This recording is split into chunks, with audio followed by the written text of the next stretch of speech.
আসসালামু আলাইকুম প্রিয় দর্শক, অন্য মঞ্চের আলাপ চাইতায় আপনাদের সকলকে আমন্ত্রণ জানাচ্ছি। কাল থেকে উত্তাল পাকিস্তান। জেলের বাইরে রাতভর ইমরান খানের যে পার্টি পিটিআই তার সমর্থকরা কিন্তু জড়ো হতে শুরু করে এবং পাকিস্তানের রাওয়ালপিন্ডির এই জেলের বাইরে থেকে যে ফুটেজ সামনে এসেছে তা কিন্তু এক কথায় ভয়ঙ্কর এবং আসিফ মুনিরের ঘুম উড়িয়ে দেওয়ার জন্য যথেষ্ট। চারিদিকে কাতারে কাতারে মানুষ কার্যত জেলের যে প্রেমিসেস সেটাকে তারা ঘিরে ফেলেছেন এবং আজকের মধ্যে যদি ইমরান খান নিয়ে কোনো পজিটিভ বার্তা পাকিস্তান সেনাবাহিনী বা সরকারের পক্ষ থেকে না আসে তাহলে কিন্তু পাকিস্তান বড় সড়ো এক সিভিলিয়ান ওয়ারের দিকে যাচ্ছে, তা কিন্তু 100% নিশ্চিত। দেখুন এই ঘটনাটা এই জায়গায় কেন গেল। পাকিস্তানের অন্যতম বড় সংবাদ সংস্থা সামা টিভি তারা সরাসরি কালকেও দাবি করে বসে যে ইমরান খানকে জেলের ভিতর আইএসআই এর যারা তদন্তকারী অফিসার আছে তারা শেষ করে দিয়েছে, অর্থাৎ খতম করে দিয়েছে। এবং এই পুরো জল্পনাটি আরো 100% বেড়ে যায় যখন পাকিস্তানের দুজন মন্ত্রী ইমরান খানের এই মৃত্যুর খবরে শিলমোহর দেন। বালুচিস্তানের বিদেশ মন্ত্রী সরাসরি বলেন যে ইমরান খানকে জেলের ভিতরে খতম করে দেওয়া হয়েছে তা তিনি বিভিন্ন সূত্র মারফত জেনেছেন এবং আফগানিস্তানের মিডিয়া যে দাবি করেছে যে ইমরান খানকে জেলের ভিতর মেরে ফেলা হয়েছে তা আসলে ঠিক দাবি। এবার পাকিস্তানের মন্ত্রীরা যখন এই ধরনের দাবি করেন তখন আন্তর্জাতিক স্তর যে এই পুরো বিষয়টা নিয়ে চর্চা করবে সেটাই কিন্তু স্বাভাবিক। এবং কালকে ইমরান খানের যে মেডিকেল রিপোর্ট সামনে এসে, যা আমি অলরেডি আপনাদের দেখিয়েছি আগের একটি ভিডিওতে, সেখানেও কিন্তু স্পষ্ট ইঙ্গিত মিলেছে যে ইমরান খানকে যখন জেলের ডেড সেল থেকে হাসপাতালে নিয়ে যাওয়া হয়েছিল তখন তিনি আনকনসিয়াস ছিলেন, তার পেলভিক বোন ভেঙে গেছিল, একাধিক জায়গায় ক্ষতচিহ্ন, অর্থাৎ প্রায় মৃতপ্রায় অবস্থায় ছিল। এমনকি সেই মেডিকেল রিপোর্ট আমি আপনাদের আরো একবার দেখাবো ভিডিওতে, শেষ অবধি দেখলে দেখবেন যে কোনো রকম সরকারি যারা সংস্থা বা দায়িত্বপ্রাপ্ত অফিসার তারা কিন্তু সেই রিপোর্টে সই করেনি।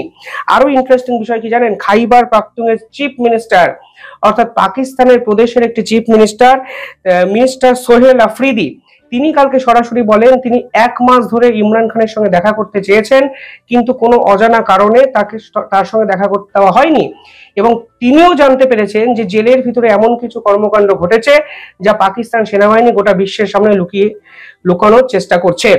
দেখুন আজকে পাকিস্তানের যে এখন যে অবস্থা এর পিছনে আমেরিকার তো একটা প্রত্যক্ষ যোগাযোগ আছে এবং বিভিন্ন মিডিয়া রিপোর্ট আমি দেখছিলাম যে আসিফ মুনির যদি ইমরান খানকে খতমও করে দেন তাহলেও কিন্তু আমেরিকার নির্দেশ ছাড়া উনি সেটা করতে পারবেন না। অর্থাৎ আমেরিকার সঙ্গে পাকিস্তানের বর্তমান যে সম্পর্ক সেই সম্পর্ক কিন্তু এখানে এক জটিলতা তৈরি করেছে। কেন জটিলতা তৈরি করেছে বলছি, কারণ ইমরান খান আমেরিকার খুব একটা পছন্দের ব্যক্তি ছিলেন না এবং ইমরান খানের একাধিক ইন্টারভিউ যদি আপনারা দেখেন তাহলে দেখবেন উনি বারংবার করে আমেরিকার গোয়েন্দা সংস্থাকে বিভিন্ন ইস্যুতে দায়ী করেছেন। আমি সেই ভিডিও ক্লিপিংস আজকে আপনাদের জন্য নিয়ে এসেছি, আপনারা সবটা দেখবেন এবং বুঝবেন কিভাবে পাকিস্তানের আসিফ মুনির আসলে ফ্যাসিস্ট হিসাবে নিজেকে পাকিস্তানে এস্টাবলিশ করলেন। আমাকে কমেন্টে অনেকেই জিজ্ঞাসা করেন যে ইনকাম কিভাবে বাড়ানো সম্ভব। এর জন্য আজ আমি একটি অ্যাপের সঙ্গে আপনাদের পরিচয় করে দিচ্ছি। সে অ্যাপটার নাম মার্কেটউলফ। মার্কেটউলফ হলো একটি সেভি রেজিস্টার্ড অ্যাপ যেখানে আপনি লগ ইন করে খুব সহজেই ইনকাম বাড়াতে পারেন। এবার আপনাদের দেখাচ্ছি এই মার্কেটউলফ অ্যাপ আপনারা কিভাবে ব্যবহার করতে পারেন। দেখুন প্রথমে আমি পিন দিয়ে এই অ্যাপে লগ ইন করলাম। এখানে দেখাচ্ছে ফলো ট্রেন্ড অপশন, যেখানে মার্কেটে প্রফিটেবল ট্রেন্ডগুলোই আপনাকে শুধু দেখাবে। এবার একটা ক্লিকেই আপনি এখান থেকে ট্রেন্ড খুব সহজে ক্লিক করে ফলো করতে পারেন। এখানে আপনি খুব ছোট অ্যামাউন্ট ইনভেস্ট করে ট্রেডিং শুরু করতে পারেন। মার্কেটে বাকি অ্যাপে ইনভেস্টমেন্ট আপনাকে 3 গুণ বেশি করতে হয়। এখানে আছে স্টপ লস অপশন, যা আপনার ক্ষতি আটকায়। যদি আপনার ক্ষতি একটি নির্দিষ্ট লেভেলে পৌঁছে যায় তাহলে এই অ্যাপটি অটোমেটিকলি বন্ধ করে দেবে আপনার ইনভেস্টমেন্ট। এই অ্যাপের ব্রোকারেজ ফি মার্কেটের অন্য অ্যাপের থেকে অনেকটাই কম। এখানে দেখুন প্রফিট ট্রেন্ড অনুযায়ী চলছিল, আমি একটি ক্লিকেই স্টপ ট্রেন্ড করে দিলাম এবং খুব অল্প সময় 1306 টাকার প্রফিট বুক হয়ে গেল। আপনি এই পুরো ফ্যাসিলিটিটি ব্যবহার করতে পারেন লাইফ টাইম মাত্র 99 টাকা পে করে। এছাড়াও বিভিন্ন কমোডিটিস যেমন গোল্ড, সিলভার, ন্যাচারাল গ্যাস এগুলোরও ট্রেডিং আপনারা করতে পারেন সকাল 9টা থেকে রাত্রি 12টা অবধি। মার্কেটউলফ অ্যাপ আপনাকে রেকমেন্ডেশনও কিন্তু ফ্রিতে প্রোভাইড করে। এখানে দেখুন মাত্র একদিনে 14 তারিখ 12,240 টাকা, জুলাইতে 70,468 টাকা, জুনে 59,696 টাকা এবং অক্টোবরে 58,260 টাকার প্রফিট বুক হয়েছে। এবং এই প্রফিটে মার্কেট উলফ কোনো কমিশন কিন্তু নেয় না। তাহলে আর দেরি কেন? 2 মিলিয়নের বেশি মানুষ অলরেডি মার্কেট উলফকে ডাউনলোড করে নিয়েছে। আপনিও ডাউনলোড করুন এবং আপনাদের ট্রেডিং জার্নি শুরু করুন। দেখুন, পাকিস্তানের এই ঘটনা কিন্তু নতুন কোনো ঘটনা নয়। জুলফিকার আলী ভুট্টো, পাকিস্তানের প্রাক্তন প্রাইম মিনিস্টার, তাকে কিন্তু 1979 সালে জেলে যখন বন্দি করা হয় তখন কিন্তু হঠাৎ করে তাকে ফাঁসির সাজা দিয়ে দেওয়া হয় এবং তার কিন্তু সে সময় কোনো প্রপার ট্রায়াল হয়নি, বিচার হয়নি, কিছুই হয়নি। এবং পরবর্তীকালে সুপ্রিম কোর্টও বলেছিলেন যে Zulfikar Ali Bhutto did not get a fair trial. অর্থাৎ পাকিস্তানের এই ঘটনা কিন্তু নতুন নয় এবং নতুন নয় বলেই এই জল্পনাটা কিন্তু আজকে এই জায়গায় চলে গেছে। 2002 সালে 2022-এ যদি আপনারা দেখেন তাহলে দেখবেন ইমরান খান কিন্তু বিভিন্ন ইস্যুতে আমেরিকার বিপক্ষে বিভিন্ন স্টেটমেন্ট দিয়েছিলেন এবং ঠিক তারপর থেকেই পাকিস্তান সেনাবাহিনীর সঙ্গে তার সম্পর্ক কিন্তু অত্যন্ত খারাপ হয়ে যায় এবং পরিষ্কারভাবে ইমরান খান তখন বলেছিলেন শেখ হাসিনার মতোই যে আমেরিকা চাইছে তাকে যেন পাকিস্তানের পাওয়ার থেকে সরিয়ে দেওয়া হয়। কারণ কি? কারণ সেই যেই মিলিটারি বেসকে নিয়ে বাংলাদেশেও কিন্তু শেখ হাসিনা সরকারের সঙ্গে মতপার্থক্য দেখা গেছিল। আমেরিকার সেন্ট মার্টিনস একটি দ্বীপ যা শেখ হাসিনা আমেরিকানদের হাতে তুলে দেয়নি বলেই তাকেও ক্ষমতা থেকে সরিয়ে দেওয়া হয়েছিল। নভেম্বর 3, 2022 সে সময় আসিম মুনিরের নেতৃত্বে পাকিস্তান সেনাবাহিনী কিন্তু গুলি চালিয়েছে ইমরান খানকে এবং ইমরান খানের পায়ে সে গুলি লাগে এবং ইমরান খান কিন্তু রীতিমতো চমকে যায় যে কিভাবে একজন প্রধানমন্ত্রীকে দেশের সেনা প্রধানের নেতৃত্বে এই রকম গুলি করে হত্যা করার চেষ্টা করা হয়। পরবর্তীকালে 2023 সালে তাকে জেলে ঢুকিয়ে দেওয়া হয় এবং পাকিস্তানের যে ইলেকশন কমিশন তাকে কিন্তু 5 বছরের জন্য ব্যান করে 6 আগস্ট 2023-এ। অর্থাৎ ইমরান খানের রাজনীতিতে ফেরার জল্পনাও কিন্তু এই মুহূর্তে খুবই কম। কিন্তু ইমরান খান যদি বেঁচে থাকেন তাহলে আসিম মুনির এবং আমেরিকার সম্পর্ক পাকিস্তানের কোনো সাধারণ মানুষই ভালোভাবে মেনে নেবে না, তা কিন্তু সকলেই বুঝতে পারছেন এবং আসিম মুনির কাছে এটা বেস্ট সলিউশন যে তাকে এই যাত্রাপথ থেকে পথের কাঁটাকে সম্পূর্ণভাবে উপড়ে ফেলে দাও। 2012 সালে ইমরান খান একটি সাংবাদিককে মানে লেজেন্ডারি সাংবাদিক জুলিয়ান আসাংকে একটি অত্যন্ত গুরুত্বপূর্ণ ইন্টারভিউ দেন এবং সেই ইন্টারভিউতে তিনি পরিষ্কার বলেন যে আইএসআই এবং সিআইএ তারা আল কায়দাদের দিনের পর দিন তৈরি করেছে। সেই ক্লিপিংসটা দেখুন তাহলেই বুঝবেন কেন আমেরিকা এই ইমরান খানকে সহ্য করে না। Of Osama bin Laden in Pakistan. What was the feeling in Pakistan? That the ISI was hiding Osama bin Laden, that they are incompetent? Why was Osama bin Laden in Pakistan? Julian, what you must understand is that Osama bin Laden was trained by the ISI and CIA. The all Al-Qaeda were trained by the CIA and ISI about 20 years back. So these people were assets of the Pakistan army. They were trained by the Pakistan army and the ISI, financed by the CIA when they were fighting the Soviets. And for a long time, these groups had very close association with the Pakistan secret agencies. Now suddenly comes 9/11 and you do 180 degrees. দেখলেন, তিনি স্পষ্ট বললেন এই যে লাদেনকে নিয়ে এত বিতর্ক হয়, লাদেন কিন্তু আমেরিকার টাকাতে তৈরি এবং পাকিস্তান তাকে শুধু বড় করেছে এবং সেখানে পরিষ্কারভাবে বলা হয়েছে যে অল আল কায়দা ট্রেন্ড বাই সিআইএ এবং এই মানুষগুলোই আসলে অ্যাসেট অফ আইএসআই এবং তিনি পরিষ্কার বলেন আমেরিকা দিনের পর দিন তাদের স্বার্থ চরিতার্থ করার জন্য এই আল কায়দার মতো সন্ত্রাসবাদী সংগঠনকে তৈরি করেছে। এরপর থেকে আমেরিকা বুঝে যায় এই ইমরান খান যদি পাকিস্তানে থাকেন তাহলে তার একাধিক স্টেটমেন্ট আমেরিকাকে বিড়ম্বনায় ফেলতে পারে। 9/11-এর পর পাকিস্তান একটু বিপাকে পড়ে কারণ আমেরিকা সন্ত্রাসবাদ ইস্যুতে আল কায়দা নিয়ে 180 ডিগ্রি ঘুরে যায় এবং সেটি ইমরান খানই কিন্তু এক্সপোজ করেন।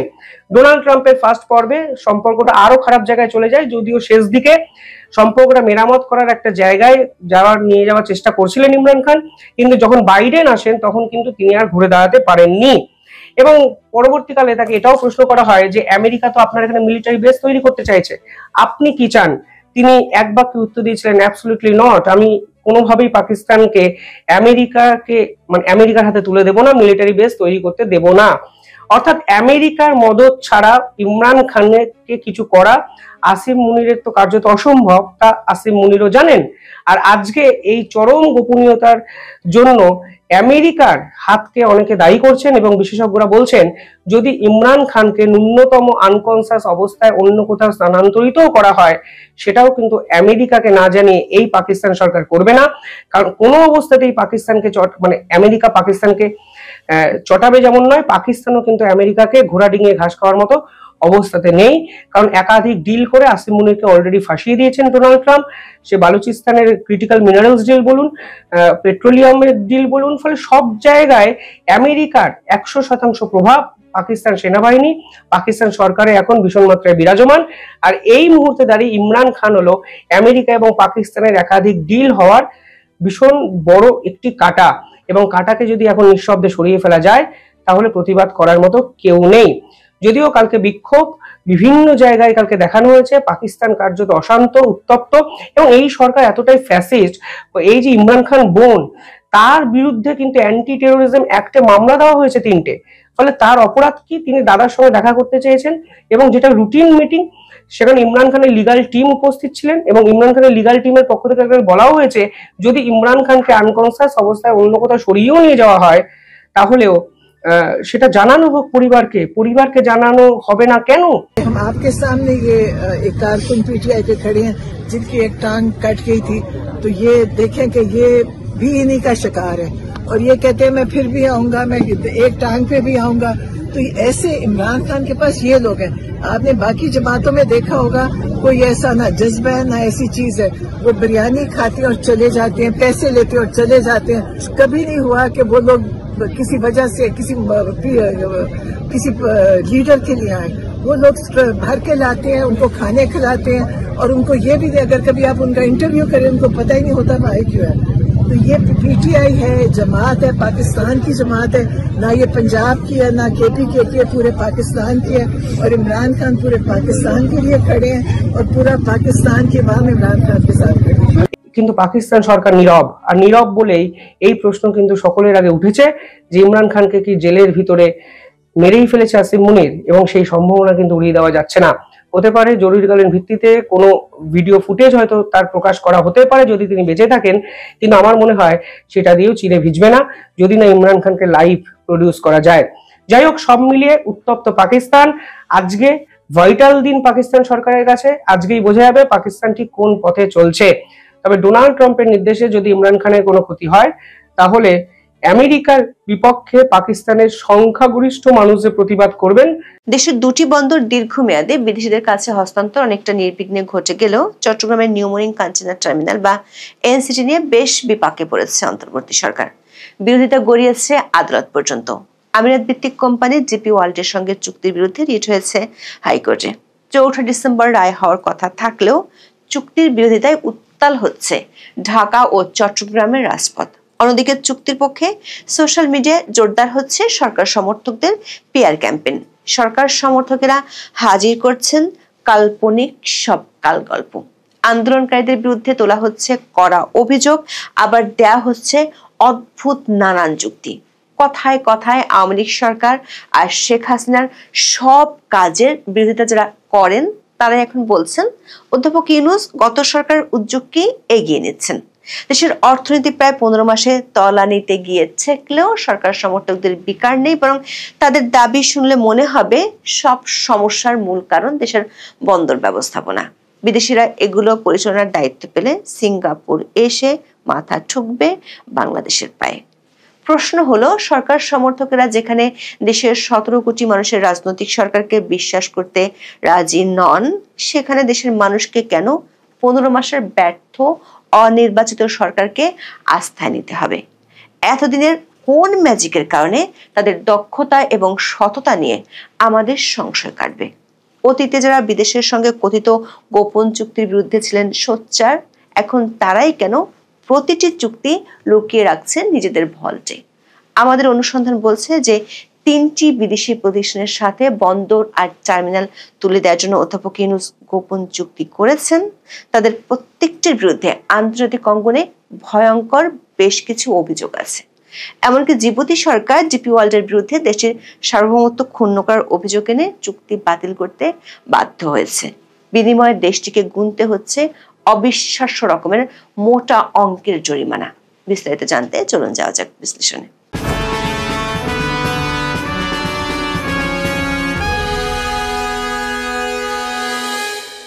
দর্শক, চট্টগ্রাম বন্দর বাংলাদেশের আমদানি রপ্তানির 90% বেশি হ্যান্ডেল করে। এই বন্দর দেশের অর্থনীতির প্রাণকেন্দ্র, কিন্তু সম্প্রতি এই প্রাণের স্পন্দন নিয়ে শুরু হয়েছে তুমুল বিতর্ক। বিরোধীরা বলছে অন্তর্বর্তী সরকার নাকি দেশকে বন্ধক দিতে চাইছে, আর সরকারের দাবি এসব সিদ্ধান্ত দেশটির জন্য নতুন যুগের সূচনা। অন্তর্বর্তী সরকার অধ্যাপক ইউনূসের নেতৃত্বে এসে কোন কোন টার্মিনাল বিদেশিদের হাতে তুলে দেওয়ার সিদ্ধান্ত নিয়ে বিতর্ক সৃষ্টি করেছে, চলুন প্রথমে সেই তালিকাটি দেখে আসি। গত 17 নভেম্বর চট্টগ্রাম বন্দরের লালদিয়া কন্টেইনার টার্মিনালটি 30 বছরের জন্য পরিচালনার দায়িত্ব পেয়েছে ডেনমার্ক ভিত্তিক এপি মোলার মায়েস্কের সহযোগী প্রতিষ্ঠান এপিএম টার্মিনালস। প্রতিষ্ঠানটি প্রায় 6,700 কোটি টাকা বিনিয়োগ করবে। চুক্তির পরপরই বাংলাদেশ 250 কোটি টাকা সাইনিং মানি হিসেবে পেয়েছে। একই দিনে ঢাকার কেরানীগঞ্জের কাছে বুড়িগঙ্গার পাড়ে অবস্থিত পানগাঁও অভ্যন্তরীণ কন্টেইনার টার্মিনালকে 22 বছরের জন্য পরিচালনার দায়িত্ব দেওয়া হয়েছে সুইজারল্যান্ড ভিত্তিক প্রতিষ্ঠান মেডলকের কাছে। তারা প্রায় 490 কোটি টাকা বিনিয়োগ করবে এবং 18 কোটি টাকা সাইনিং মানি দেবে। অধ্যাপক ইউনূসের পিআর টিম দাবি করছে গত 12 বছরে এই টার্মিনাল প্রায় 300 কোটি টাকা লোকসান করেছিল। মেডলকের মাধ্যমে সেই ক্ষতি পুষিয়ে নেওয়া হবে। তবে সবচেয়ে বেশি বিতর্ক হচ্ছে নিউমোরিং কন্টেইনার টার্মিনাল বা এনসিটি নিয়ে, যেটি চট্টগ্রাম বন্দরের সবচেয়ে বড় টার্মিনাল। এটি মোট কন্টেইনারের 44% সামলায়। এটি বর্তমানে নৌবাহিনী নিয়ন্ত্রিত চিটাগাং ড্রাই ডক লিমিটেড নামের দেশীয় প্রতিষ্ঠান দ্বারা 17 বছর ধরে সফলভাবে ও লাভজনকভাবে পরিচালিত হচ্ছে। 2022-23 অর্থ বছরে এটি থেকে বন্দরের লাভ হয়েছে 574 কোটি টাকা। কিন্তু এই লাভজনক টার্মিনালটিও সংযুক্ত আরব আমিরাত ভিত্তিক ডিপি ওয়ার্ল্ডের হাতে তুলে দেওয়ার প্রক্রিয়া চলছে। এই সিদ্ধান্তটি এতই স্পর্শকাতর যে এটি আদালতের দোরগোড়ায় পৌঁছে গেছে। হাইকোর্ট আদেশ দিয়েছেন এই চুক্তি সম্পর্কিত প্রক্রিয়া আপাতত চালানো যাবে না। দর্শক, নিউমোরিং কন্টেইনার টার্মিনাল পরিচালনায় 2019 সালে আওয়ামী লীগ সরকারের সময় ডিপি ওয়ার্ল্ডের সঙ্গে একটি সমঝোতা স্মারক সই হয়। তবে বন্দর ব্যবহারকারী এবং বিভিন্ন রাজনৈতিক দলের বিরোধিতার কারণে বিষয়ে আর কোনো অগ্রগতি হয়নি।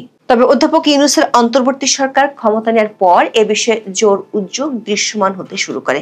দেশের অন্য আরো কয়েকটি বন্দর বিদেশি ব্যবস্থাপনায় দিতে সরকারের মরিয়া আগ্রহ চোখে পড়ার মতো। এতে করে প্রশ্ন উঠেছে, দেশের প্রতিটি ক্ষেত্রে সংকটের পাহাড় জমে গেলেও বন্দর নিয়ে এত কেন আগ্রহ অন্তর্বর্তী সরকার?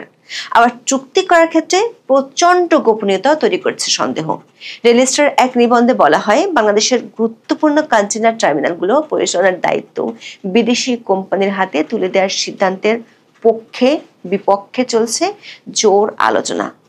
সরকারের সিদ্ধান্ত দক্ষতা বৃদ্ধি ও আধুনিকায়নের সম্ভাবনা তৈরি করলেও স্বচ্ছতার অভাব, জাতীয় নিরাপত্তার ঝুঁকি, অর্থনৈতিক সার্বভৌমত্বের প্রশ্ন এবং দেশীয় প্রতিষ্ঠানের সক্ষমতা নিয়ে গভীর উদ্বেগ সৃষ্টি করেছে।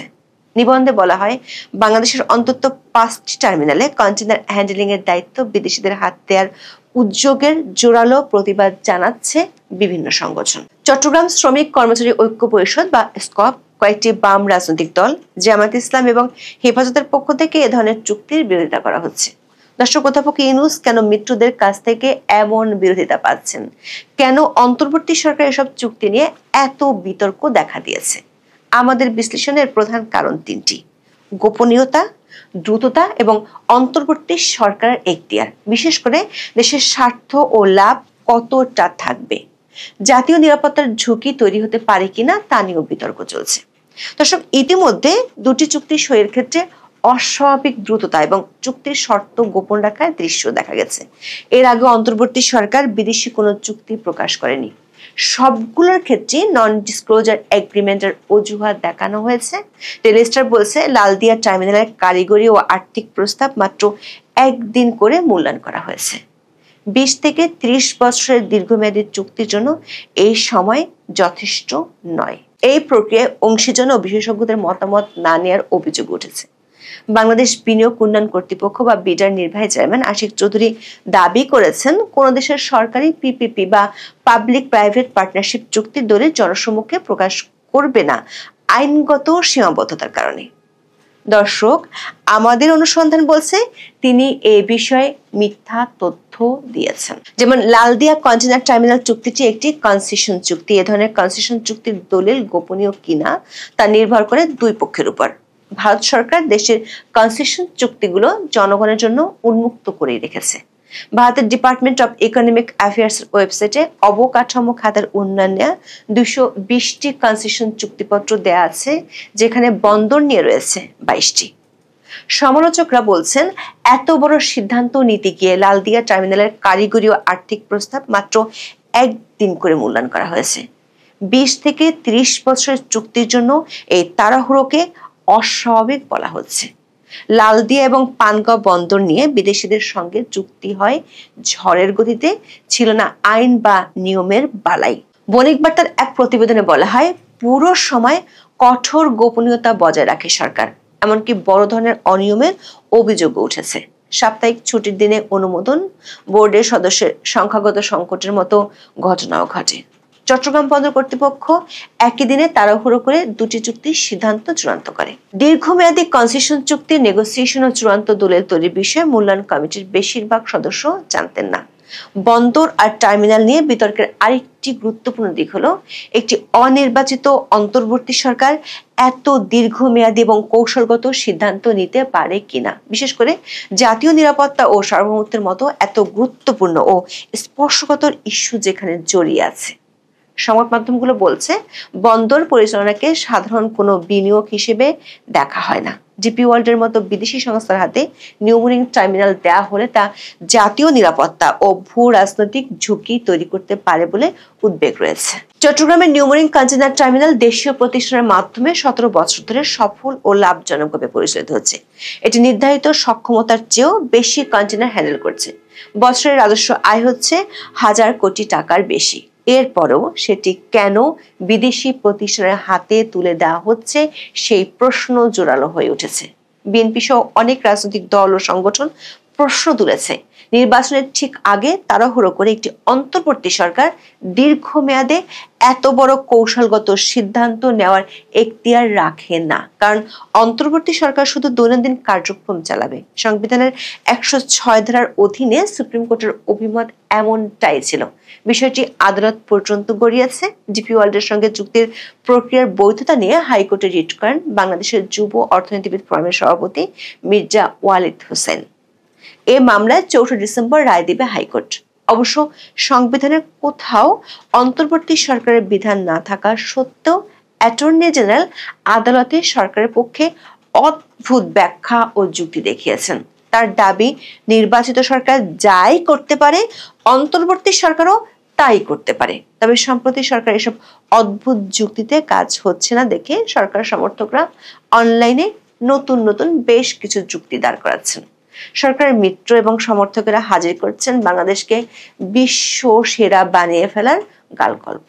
আবার কেউ কেউ তুলে ধরছেন এমন সব যুক্তি যাতে মনে হয় ডক্টর মোহাম্মদ ইউনূস আওয়ামী লীগ সরকারের প্রাথমিক উদ্যোগকে বাস্তবায়ন করতে দৃঢ় প্রতিজ্ঞ। আওয়ামী লীগ সরকারের 16 বছরের নিয়মিত সমালোচকরাও এখন যুক্তি হিসেবে তুলে ধরছেন 2019 সালে ডিপি ওয়ার্ল্ডের সঙ্গে সমঝোতা স্মারকের কথা। সরকারি কিছু সমর্থক দাবি করছেন, নির্বাচিত সরকারের পক্ষে এই সিদ্ধান্তগুলো নেওয়া কঠিন, কারণ তারা বন্দর রক্ষা সিন্ডিকেট বা মাফিয়া চক্রের হাতে জিম্মি থাকে। তাই এমন কঠিন সিদ্ধান্ত কেবল অনির্বাচিত সরকারই নিতে পারে।